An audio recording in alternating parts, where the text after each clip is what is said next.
And This conference will now be recorded. As we kind of wrap up, maybe we'll talk about should we keep going or not keep going, or kind of be at the call if there's some substantive new information that comes forward. So with that, I'll get out of the way. Customarily, we start with Ed at the chamber, talking about some of the things the chamber's doing and has coming up. So Ed, it's your game. Just waiting for my walk-up music, Todd. Oh, cripe, I forgot about that. What were we going to do? Here comes the boom? That works. Okay. Well, here we go. So we had a proposal going for some dollars. We were after that to promote St. Peter as a shopping scene. And I got to tell you, it was really tough to find the balance. We wanted to be quick. We wanted to be ready with that program, with a proposal and like what's the best way to spend dollars. But, you know, striking that balance between shopping safely and free-flowing economy was really kind of a challenge. So my understanding is that went before the EDA board yesterday, and it received a lukewarm response. Everybody, I would be a terrible state legislator because, you know, you're supposed to be committed to your proposal and your plan, and I really believe in this. I never really totally believed in this plan. I just thought it was such a moving target on you know, testing numbers and how many hospitalizations are there, and just all the things coming out, new cases in the area, all those things. So wanted to be very careful. So I think the EDA had some really smart reservations about maybe what was proposed. They wanted more details.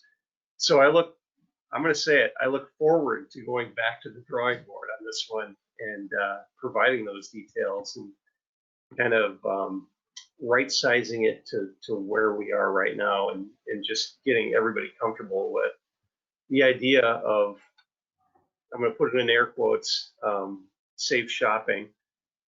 The other thing on our radar here at the St. Peter Chamber, we were invited and honored to be part of a program with GMG. Thanks, John Considine, for letting us in on helping to get some PPE, N95 masks, face shields to the local dentists. So we got to call those people. We made 5 good friends. They were very enthusiastic about receiving more PPE. It's valuable. It's extremely hard to find right now. So just a huge shout out to GMG for finding this donation, this big donation, and working so hard to determine who currently has N95 masks and how many, and putting together a plan for distribution. The game that rhymes with bingo is Spingo, and that happens on Friday nights. We're going to give that a pause this week because we didn't want to stream at the same time our community's high school graduation is taking place. So putting that on hold a little bit, a lot of disappointment from the Spingo Nation. A lot of people love to play. They look forward to Friday nights. So we got to give the spotlight to the high school seniors. So the office continues to do a lot of chamber bucks, a lot of chamber buck activity. We are redeeming those. We are selling those. They work like a gift card. You can spend them at any one of the 240 chamber member businesses. So it's a good little stimulation of the local economy. And we're looking forward to Monday and seeing what happens with restaurants. We want to support them in every way. I know Todd and Russ have been working really hard on the rules with patios and spaces, liquor laws, sidewalks, all that stuff. So I'm going to throw it back to Todd.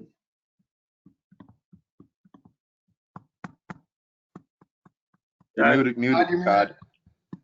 You're muted.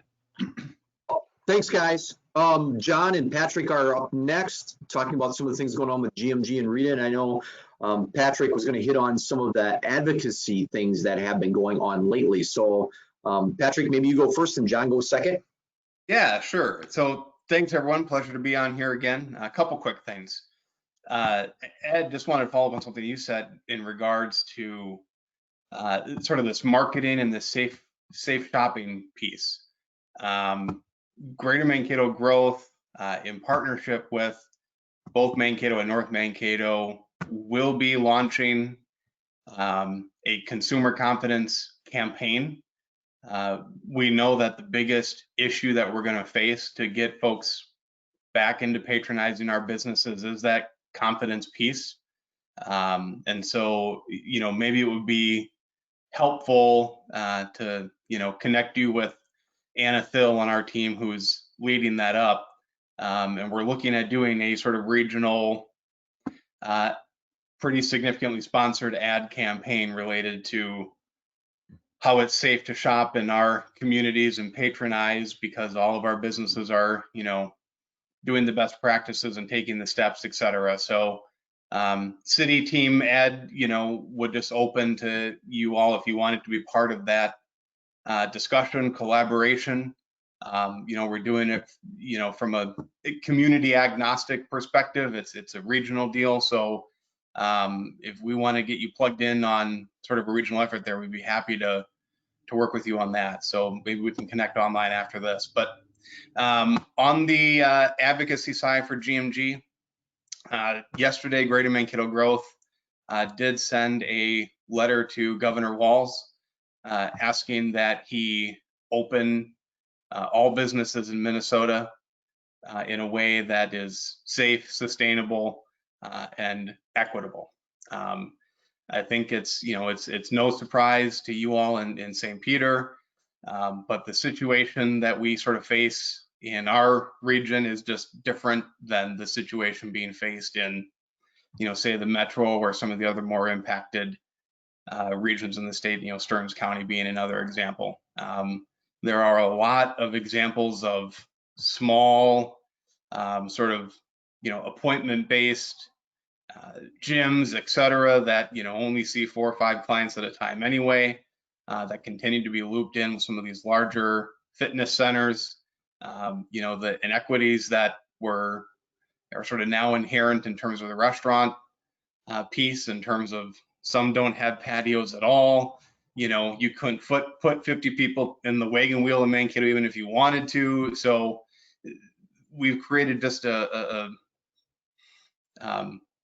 terribly inequitable situation now among the businesses that are still sort of on the outside looking in on opening. And so we made that request to Governor Walz, and the key thing that we asked for was, one, to consider that regional based approach. I know the governor has indicated a willingness to do that.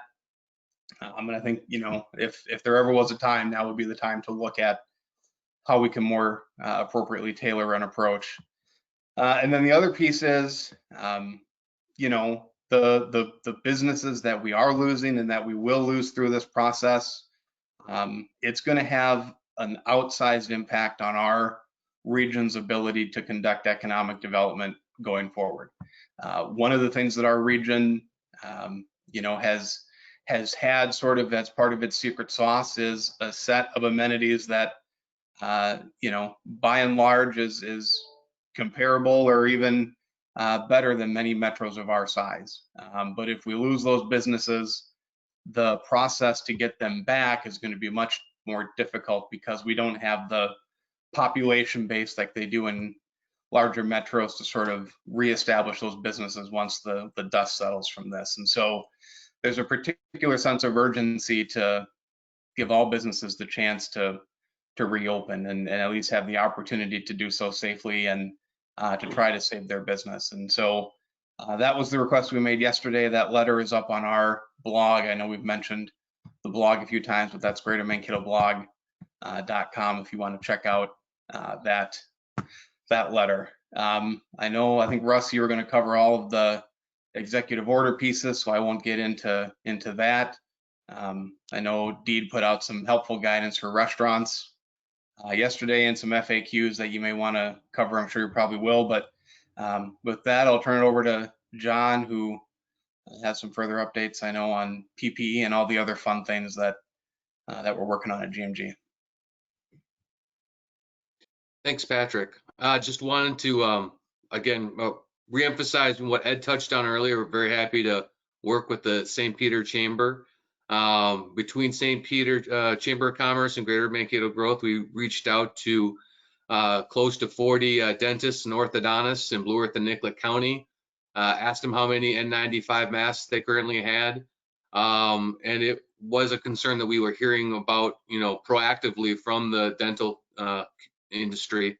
And we saw a lot of single digits in terms of what they had on inventory. So through working with Ed and the Mankato Civic Center, we were able to, starting Monday and Tuesday, we're going to be able to get out 40 N95 masks, 40 face shields, and 50 additional face masks or procedural face masks to dental folks.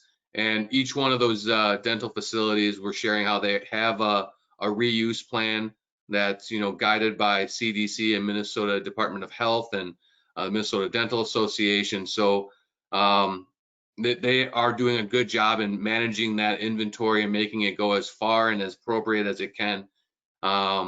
So we're very happy to work in that collaboration, and I think we're able to make sure that people are able to go get their teeth cleaned in a safe manner and address any of those emergency issues. So happy to work at a regional scale on that. That's all I have.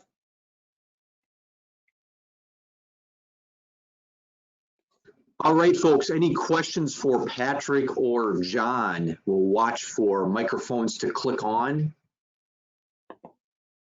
Any other questions or comments for Patrick or John? Patty, did you put your hand up? I wasn't sure if you were putting your hand up. Yeah. Yeah, what do you got, Patty? Well, it's a question about businesses. I had a discussion with some friends this morning about businesses that are not encouraging mask wearing, some that are kind of blatant, and I'm sure they're chamber members. I'm sure they're Mankato Greater Growth members. But they were, my friend was shocked. Nobody had masks on. There were 3 businesses that I was thinking, and she thought, she needs running shoes, but she's not going to go there. They looked dangerous because she's in that age group, and she thought, yeah, I'm not going to do it. There's other alternatives. Is there any follow up from Mankato Greater Growth? I know in the state, I think said something like, if there are complaints, they will ask you for your sheet of things that you're going to do.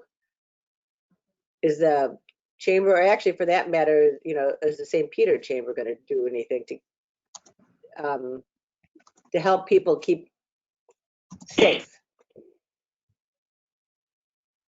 Does that make Anyone sense? else? I can comment on it, briefly. It's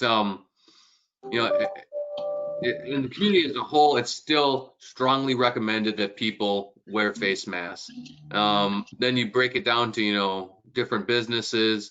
It's strongly recommended that people that are going to bars and restaurants utilize a face mask.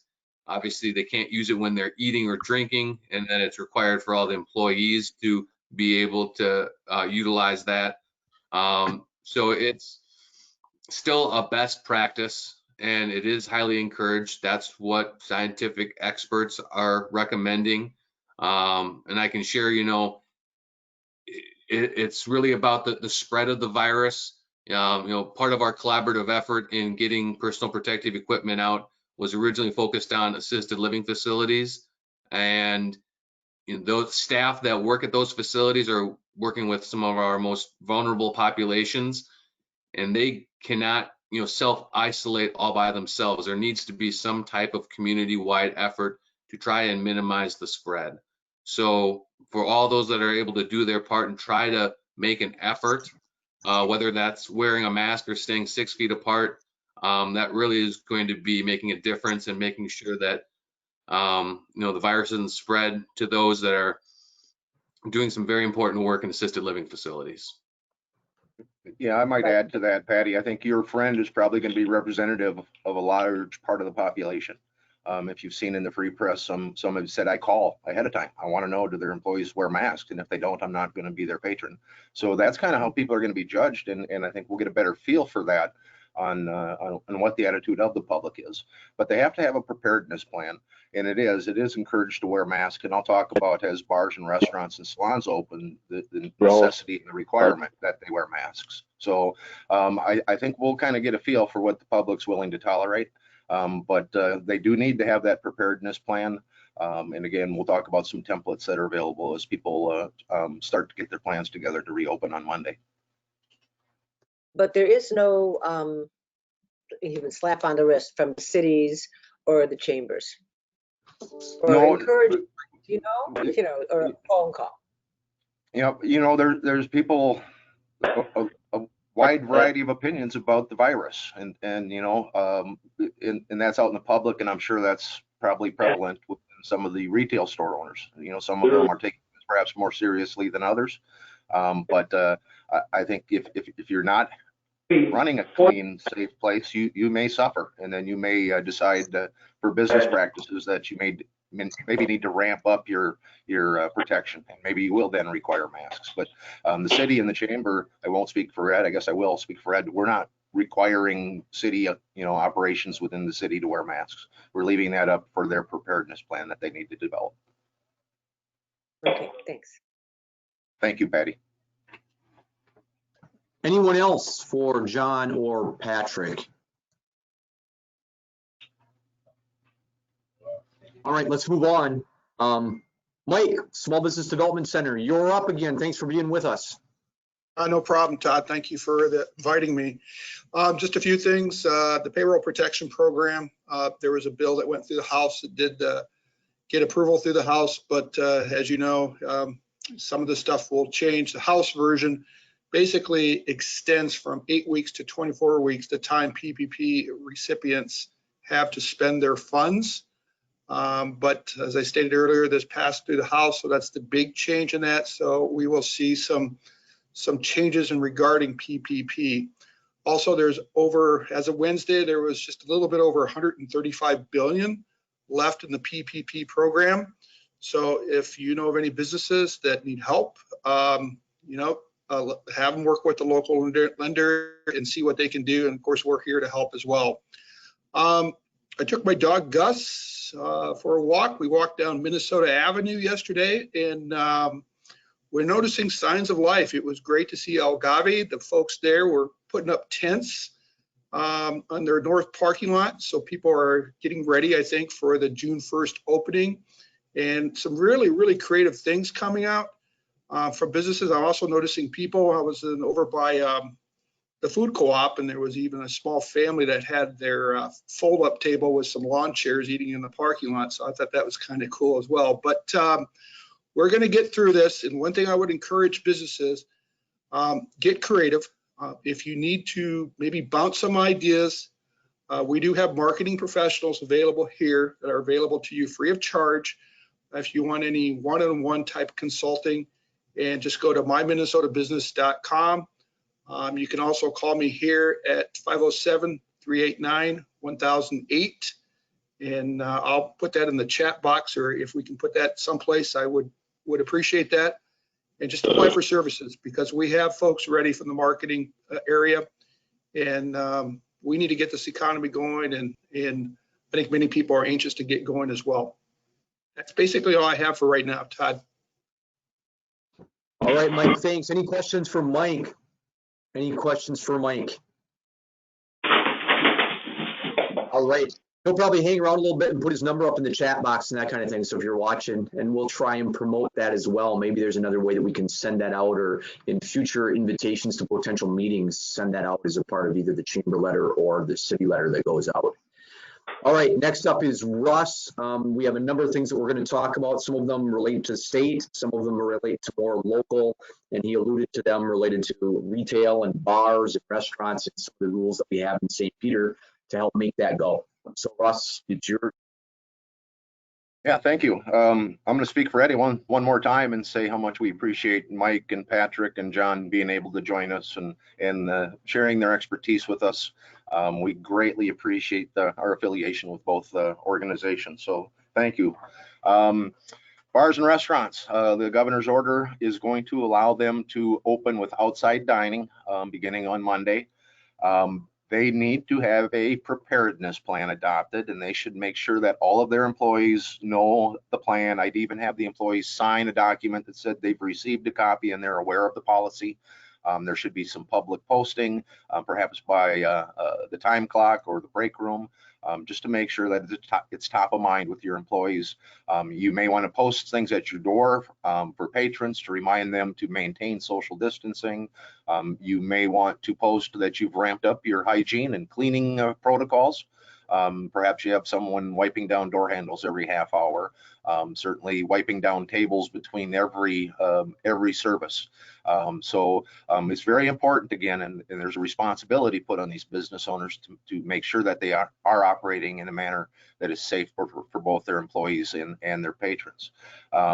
So the bars and restaurants are required to have reservation service only. There's no walk-in service.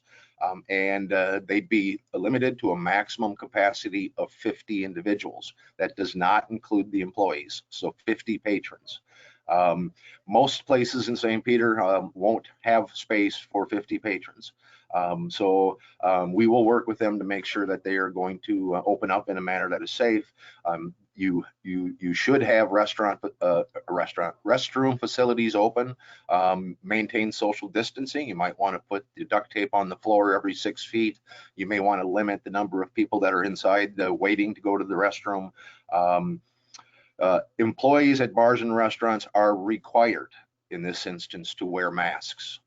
It's encouraged that patrons, but again, if you're sipping on a long neck or maybe trying to have a burger, it's going to be difficult to have a mask on, but the employees must wear masks. And again, it's encouraged that you enhance your cleaning and sanitation protocols.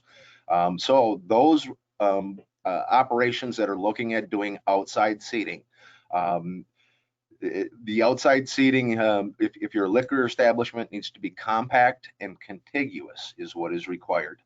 You need to maintain social distancing between the tables, and you need to limit the number of folks at a table to 4 persons or a maximum of 6 if it's from a same family unit or household. If you're going to be on the city right of way, on the city sidewalk, we are still going to require that you obtain a sidewalk use permit. We are going to waive the fee for that. Usually it has a $100 fee. We are not going to charge a fee. You need to send in a plan. Usually it's an overhead photo I can provide you, and you scribble on there where you're going to have your tables and chairs, how many, make sure they're 6 feet apart. One thing we need to be mindful is we always need to maintain the appropriate handicapped accessibility on the sidewalk.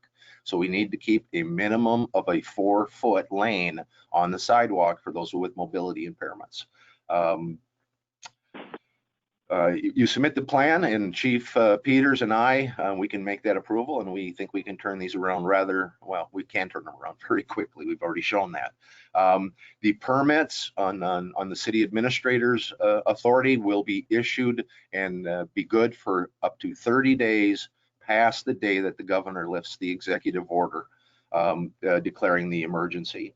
Let me go on here. There's 2 standards. One, if you're like, for instance, like River Rock, they've had tables and chairs outside. They have a sidewalk use permit currently, but then there's a separate standard that's going to be applied to those that have a liquor license. And we need to do this to maintain compliance with the liquor laws in the state of Minnesota. I mentioned we need to maintain the pedestrian circulation.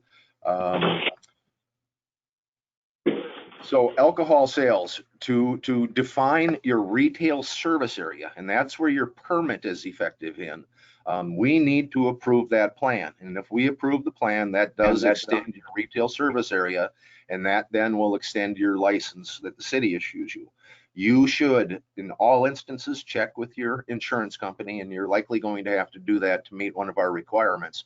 But check with your insurance company, make sure your dram shop insurance, make sure your other insurances, liabilities are extended by your insurance company. Your license will be extended once the chief of police and I approve your expansion to the outside dining, because that expands your retail service area for your liquor license. The other issue then is You need to provide proof that you have a $1.5 million liability insurance coverage. That is a purposeful number because that matches the city of St. Peter's maximum liability per occurrence.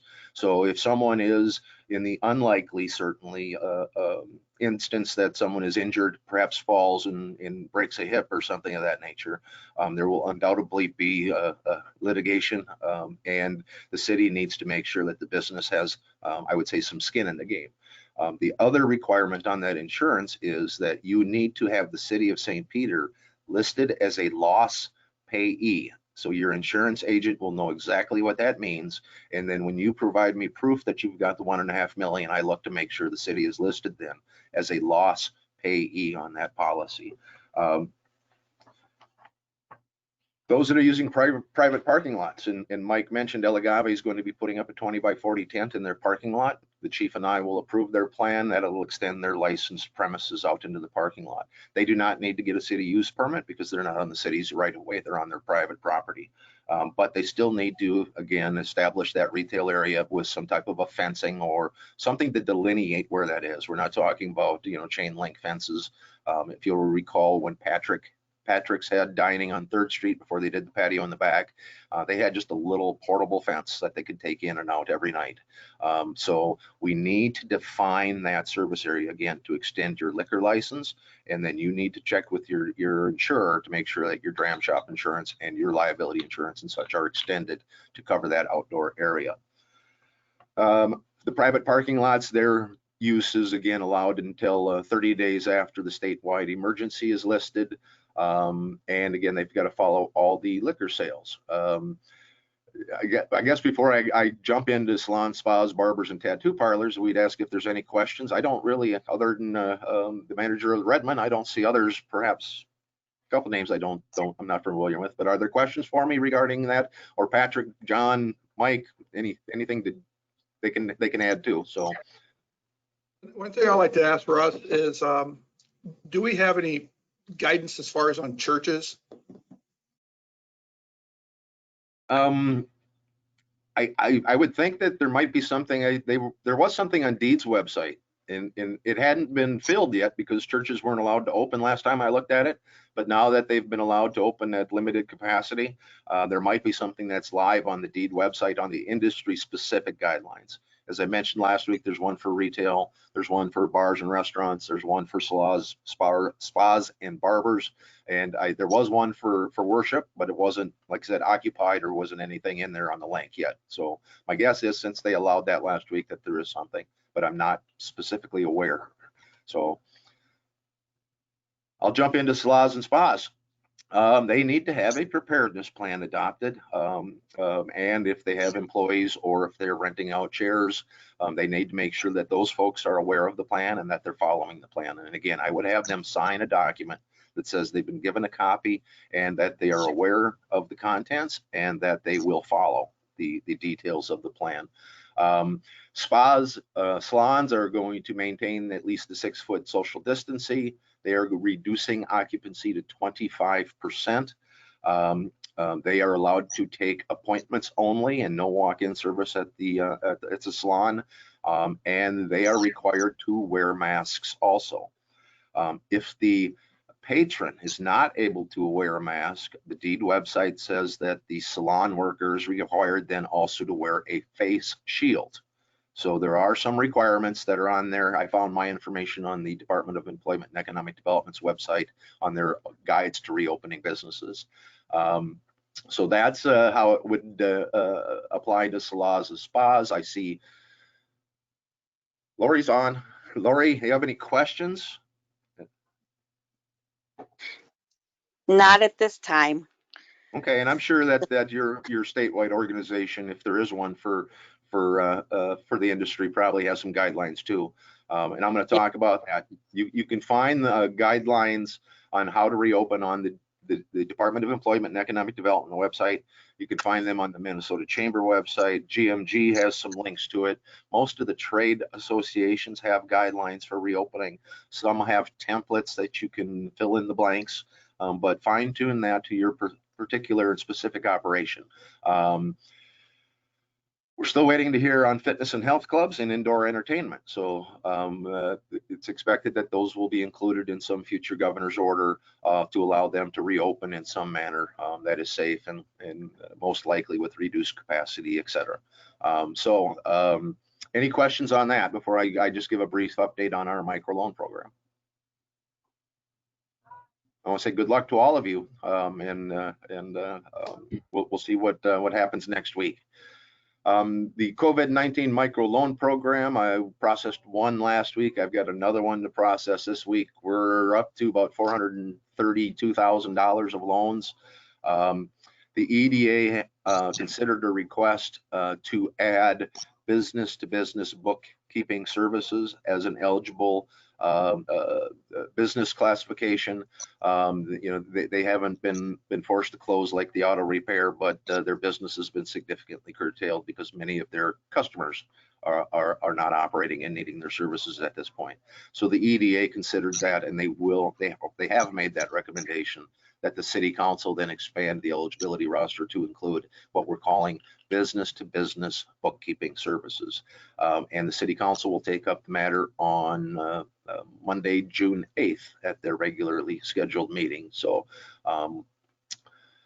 other than that, Ed talked about the consideration that we discussed briefly last week about putting together some type of a campaign to encourage people to shop in St. Peter. The EDA did have a discussion that, and there were some reservations, frankly, and some of you actually shared reservations with me that it's too soon. The peak of the virus isn't here yet, and do we want to drive people to the stores? And other business owners have expressed similar concerns, but it's a mixed bag. Some are saying we've got to get out there and do something. So the EDA didn't say no. They want us to be a little bit more thoughtful. Perhaps have a little bit better defined plan, maybe even a schedule that we're going to add in this publication for X number of weeks at this location in the paper. We've tasked the chamber with coming up with a plan, and then we would presumably take that to the EDA at a future date and see if the plan meets what their expectations would be. So Mr. Prafke, that really is all I had prepared for this morning. I'd take any questions, or if you want to open up to any type of question. Yeah, let's open it up to any type of question or commentary. And then kind of one of the last things I'll ask about is, should we continue or maybe skip a week or two? So anyway, let's talk about some of the issues that we were already discussed. Any questions for any of the participants or for each other, or suggestions? Looking for microphones. John was kind enough to put up the church guidance is posted on the Deed website 5 hours ago. All right, so that's up there in postal link. Thanks for that, John. All right, last call before we jump into just a little bit of discussion, and I'm very interested in feedback. I'm sure Ed and everyone else is too. So here we are at 33 minutes into this discussion, and we have 17 people. At a height, we were over 60. It's great that people don't need this discussion. That must mean they're doing okay, or they've got their own information pathway that's working for them. So that's good. Do we need to continue to meet or not? I mean, here's where I'm at. We're not seeing any new people, it doesn't appear. We've lost, more than 30 folks from a peak. Maybe that's a big deal, maybe it isn't. It is nice to be together and hear John and Patrick and Mike and everyone else who has new things coming within their organization. And so that's great for kind of an internal discussion, but we're not getting a lot of external participation. So does anybody have an opinion or a thought or kind of a proposal on what you'd like to see happen? I think this is a very important conduit. I think it's a very important opportunity. If I could get 18, 19, 17 people at every meeting, I would be really happy as a chamber. My attendance is more like 4, 5, 6, or 8, maybe 10 at a board meeting, that sort of thing. So I'd be a strong proponent of keeping it going. I am one voice in the forest. Sure. Yeah, you're a big tree though, Ed. So that's a good. We appreciate that. Anybody else have any other thoughts about it? It's some work to get it ready. It's not a terrible amount of work to get this stuff done. It's time. John and Patrick and Ed and Russ and all of us are putting some time in, but that's okay. That's what we're here for. So, God, is there any way to gauge how many people are watching it on YouTube? I can take a look at that. Yeah, it does keep clicks. So I can take a look at that. That is not something that I've looked at. Patty. I have a question about the new group, and I don't know whether they'd like to join us too. They're actually meeting right now. It's a St. Peter group called Closing Period, Not Us. And I don't know whether you have, you, Ed, or Todd or Russ have any information about kind of their flavor, how are they looking at reopening? And whether they could have joined us as opposed to they're having a group meeting exactly now. And I chose to come to this because I really value the information you give me. I do feel though, however, that I'm easily able to call any of you too. I like this, but I would be happy just, picking up the phone too. So anybody know about the Closing Period, Not Us group? Patty, I've never heard of the group. I don't know if Ed has. Some of the people who were in it were Patrick's and Julie and Nutters. And so I just wanted to see if anybody knew about the feeling that, okay, thank you. Yeah, Patty, are they meeting in person? Well, they were having a Zoom meeting today, right? Okay. As we are. And then the governor was giving his thing too. There was a big choice, but I chose you. Well, clearly, Patty, we're better looking than that group. That's why. So I appreciate that. That's clearly my, shallow reason. I am definitely aware of that group. I know Julie is part of that, Julie Johnson. So we look forward to working in unison, pulling in the same direction as any group, downtown retail, if they want, a specific group with specific interests. The chamber wants to support them and absolutely cooperate with anything they want to do. If they want to be part of the proposal for promoting St. Peter businesses and trying to leverage some EDA funds, we absolutely want them on board. And maybe they want to take the lead on that. Maybe they have the ideas away from, it sounds like they're, I don't want to say not as big of believers in traditional media as maybe the chamber is, but I don't know. I think it needs to be a two-pronged approach. We use a lot of social media at the chamber and traditional media. We have members that we represent in traditional media, so it makes a lot of sense to use them. But like I say, we're happy to work with them, whatever they come up with. We want the river to flow in the same direction. Okay. So if you guys don't mind, so not if you think this is not right, oftentimes this is what I do with the city council. I throw something out there to see if they're, and to kind of test this. So my gut is that we skip a week.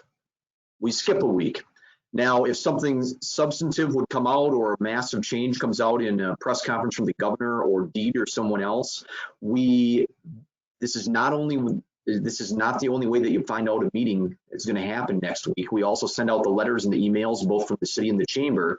So if something came up, we could send out a notice and say, yeah, we are going to meet anyway. And this is why, or here's the topic, and move forward. But I do worry a little bit that it feels like we're just talking to ourselves to a large extent. And I don't know. Again, it's great to share that information. Anybody have an opinion about that? Dumb idea?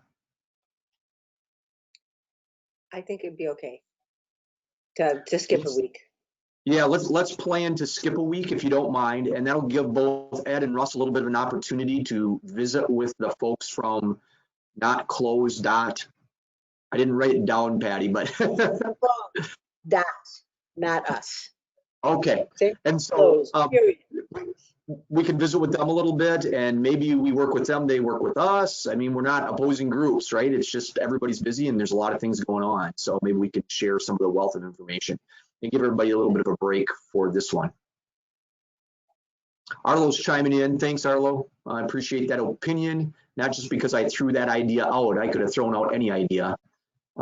Just trying to move the conversation along. Arlo says, I think every week would be fine. All right, so let's do this. Let's plan not to meet next week unless something big happens and a notice comes out. And so we'll send the notice in the same pattern that we've done before. So external folks. So Patty, did you get a notice from either the chamber or the city that we were meeting again today? I don't know. Marie, can you tell? Did you get one too? Okay, thank you. Ed, you got one? Jim Brandt, you got one? Yeah, okay. So that has been at least effective for the folks that are attending. So if something comes up, we can get a hold of you and meet next week. Other than that, we'll wait for the week after.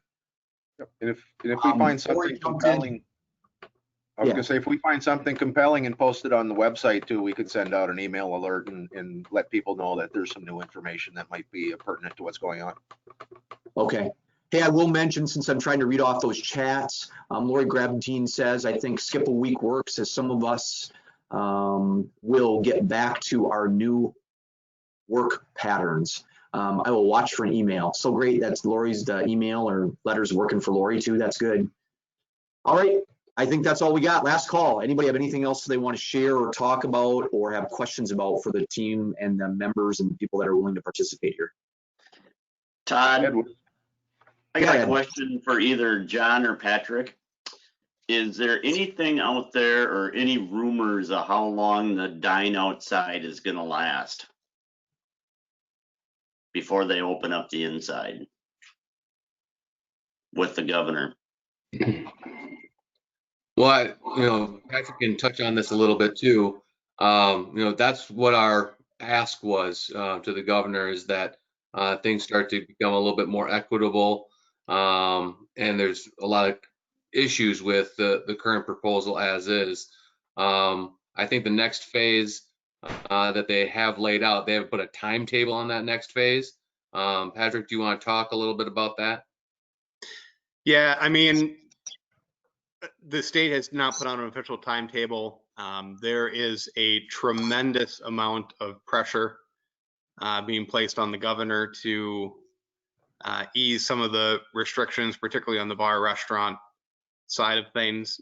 He has indicated that some indoor restaurant capacity would be announced soon. Definitely not before the 1st, but I've heard June 15th bandied about by some people in the know in St. Paul, but none of it's official, none of it's public, and it will all depend on circumstances. But I do know from conversations directly with the deed commissioner, there are groups actively working on what a plan would look like for restaurants to allow indoor. There is a group actively working on a plan that would allow for some of these indoor gyms and entertainment venues to open in a way that's sensible and sort of align with what we've already seen in terms of plans for other businesses. So I know this stuff is coming. My sense is it's in just the next week or two, but we shall see, how it progresses, but nothing formal yet. And as what I've been hearing, Patrick, is when they are allowed, it's probably going to be at a limited capacity. They're not going to be able to open at 100%, and they'll ease into this like they are with salons and spas, and they'll see how the outdoor dining goes. So, yep. Just to add, 6-foot requirement for a while. Just to add to something to that, I had the opportunity to visit my son, the banker, down in Omaha over the Memorial Day weekend, and the restaurants were open, but to like 25% capacity, and everything was weird from the standpoint that every other booth or table were not being used. Everything was essentially disposable. So it's a different environment, and I think from a standpoint that there wasn't very many people there, even though they were open. It just reinforces that we need marketing to prove to consumers that everything will be fine. Great question, Ed. Thanks for sharing that one. Anything else, Ed? I saw your mic jump back on there. Nope, just thanking the guys for the answer. All right. Thanks, Ed. Thanks, gentlemen. Any others for all of us? Looking for microphones. I don't see any. So again, the plan is we will not meet next week unless you get a notice that we're meeting, and we will plan for the week after that. Anything else besides go forth, do good, stay positive, test negative? Keep All looking right. up or your ears will drag. All right. All right. Thanks, everyone. Nice to see you all. Thanks for participating with us. Bye-bye.